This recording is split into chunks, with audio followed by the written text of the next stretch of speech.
Mike's Monday Motivation 136. Still rocking and rolling and moving forward these. Real quick, if you are interested in looking into getting involved in our 2024 class of clients, we typically do 12-month contracts. Go to workwithwinrate.com. We'll give you access to the information we have of different programs we have going into 2024. See what might be a good fit for you and see if you'd be interested in getting involved. What we got going on with some of our events, our ecosystem, our clients, our coaches, everything. So workwithwinrate.com. Great place to go right now. We just kind of launched that site to give access to people for what's going on when we're evolving some of our offerings and some of our programs and some of our events going into 2024, and I hope to see some of you guys there.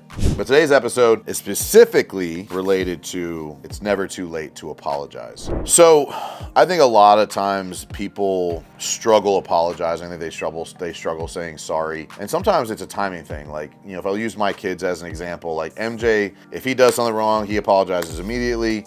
Everett freaks out, runs to his room, cries for like 2 hours, and then comes back and apologizes later. Like, everybody has their way on how they battle the issue, the grief, the guilt, the shame, or whatever it is that they did. And everybody just has to like go through their internal battle with that. And some people just never get there. But there's a situation, and sometimes when doing something for someone else will have you recognize where you messed up with your spouse. And that's what this story is about. So for the last couple years, as Tiff and I have learned how to work together inside the business, inside our home. We run our house very much so like a business, our family very much so like a business. And so a lot of our conversations as a family mirror that of a business, like financial meetings, operation meetings, event meetings, all these things kind of happen. And so over the course of time, you get used to your spouse kind of recognizing and reading your mind, right? They understand your triggers, they understand your nuances, they understand the way that you want certain things to look, and you get kind of complacent in that. But then what happens is you start to expect it. At least I'm speaking to me. I started to expect Tiff to read my mind. I started to expect Tiff to know what I want without needing to articulate it. And most times she got it right, but when times she didn't,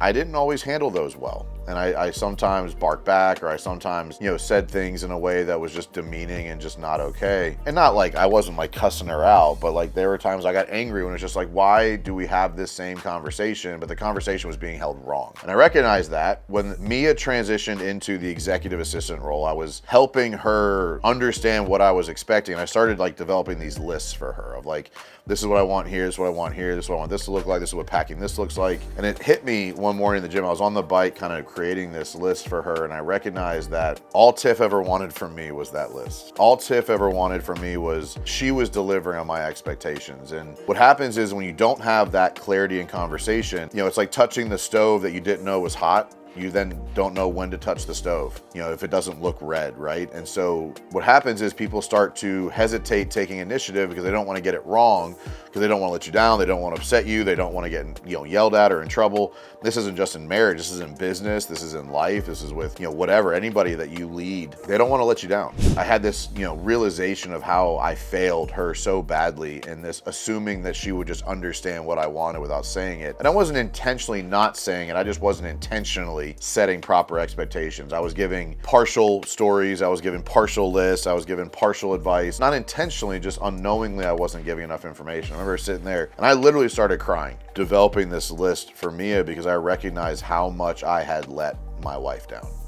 And this is like months and months of challenges and struggle and back and forth. And I text Tiff. I sent her a video. It was like 6 o'clock in the morning. I think she was probably still in bed. I was in the gym and I apologized. You'll be amazed at how powerful that delayed apology can be. It can almost be more powerful than in the moment. Because a lot of times, you snap apologize. Like, hey man, I'm sorry, like really sorry I did that. It's almost too soon for you to be sorry. Sorry has become this reactionary diversion of blame, or like you just like, hey, I'm sorry, and then like you just kind of goes away. But that delayed apology means like you actually had time to think about it and you actually put some thought behind it. And so that delayed apology meant a lot to her. She came out into the gym, we had a great conversation about it because she didn't know how to ask for what she wanted and I didn't know what she wanted. And we had that breakdown, forced some really hard situations and conversations over the last year as we've like tried to learn and evolve into this new lifestyle that we're living with nannies and homeschooling and assistants and all, like Tiff in the business, out of the business, a Champion Shoes is still in the mix. All this stuff became just a lot to manage. And so she didn't know how to ask for what she wanted specifically. I didn't know how to give her what she was missing. I couldn't find that puzzle piece, but typing it out for somebody else allowed me to recognize that I let her down. And so that apology, that unprovoked, out of nowhere, just, I know I messed this up and there's nothing I can do about it right now, but I want you to know that I'm sorry and I now know what I did wrong.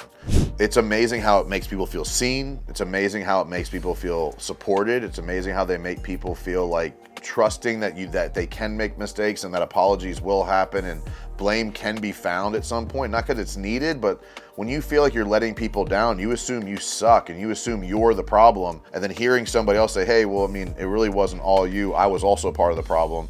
You carry that weight together and it makes it a lot easier to move forward. It makes it a lot easier to try new things. It makes it a lot easier to, be willing to attack life together. I'm speaking specifically to my spouse right now, but even inside your company, when you have a leader who's unwilling to take blame for anything ever, the team stops supporting them. The team stops trying to be part of the solution. The team stops trying new things because they're afraid to get it wrong. When you go to your team and accept, and you fall on the sword and you accept responsibility for mistakes, it allows the team to not have to carry it all on their own. And that's an incredibly powerful tool. Don't use it to manipulate people, but when you're trying to inspire people, you're trying to motivate people, you're trying to help them be better, sometimes going in and taking your fair share of the blame is one of the greatest tools you can use to get buy-in from a team over long periods of time. But the bottom line is, I don't care how long ago it was, it's never too late to apologize, because that might be a burden someone else is carrying, because I've gotten this one wrong. 100% I've gotten this one wrong. There are burdens being carried right now that you don't even know how impactful those are. So I would suggest go apologize to somebody that you know, and it doesn't have to be you take all the blame, but go take your fair share of the blame and be amazed at how that might evolve relationships, uncover things, and create a clear path forward for you and that person to either mend old ties or just be really strong together as a team.